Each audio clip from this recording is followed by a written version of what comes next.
Սպասեք մի վարկյան էլի։ Մայրիկ ջան, բանա։ Եթե զրուցում եմ, լսեք, հակառակ դեպքում անիմաստ է։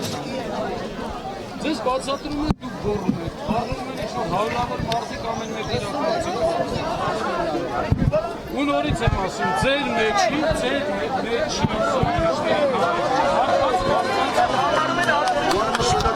դուք հանեք ձեր մեջի հարբած մարդիկ։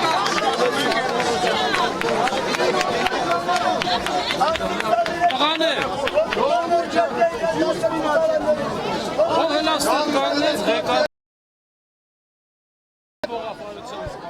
Ես ձեզ հորդորում եմ, հարբած մարդիկ կան նորից, սադրիչներ, ինքներդ հիմա թողեք ես ամեն ինչը, այս պահին վտանգ ձեզ չի սպառնում այս կողմից, մաքրեք ձեր դաշտը սադրիչներից։ Ես ձեզ ասում եմ գեներալի խոսքը, ներսում լիքը սադրիչներ կան, հարբած սադրիչներ, մաքրեք, ինքնակազմակերպեք, մաքրեք, հարբածներին մաքրեք ձեր շարքերը։ Խնդրում եմ գնացեք։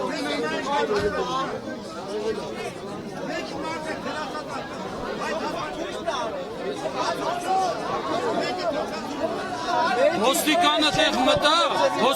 տեղ մտավ, այդ նշանակում է հրահրել նոր սադրանք, լսեք, դուք ոստիկ...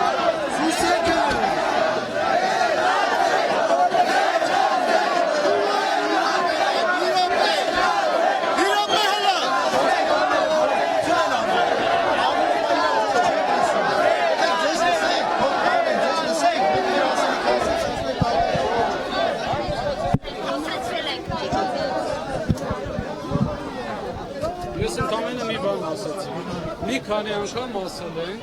ու մի քանի անգամ մենք ճիշտ ենք դուրս եկել, մեր ասածներ իրանք ստուգել են։ Հիմա այստեղ մեր երկու տակ գլուխ կան ամբողջ խավարությամբ են զբաղվում, եթե իրանք ընկնում են դրանց տրամադրության տակ, խնդիր չկա։ Ես չեմ բացառում, որ արատես մարդ չի, բայց խնդրանքս, եկեք ձեր կողմից է թող չլարվի։ Մեր կողմից չի լարվում, իրանք են լարում, նորից եմ ասում, իրանք հրավիրում են։ Սա է սարգանքը, ոչ մի պարզաբանում էլ չի լինի, կլնեն հստակ գործողություններ։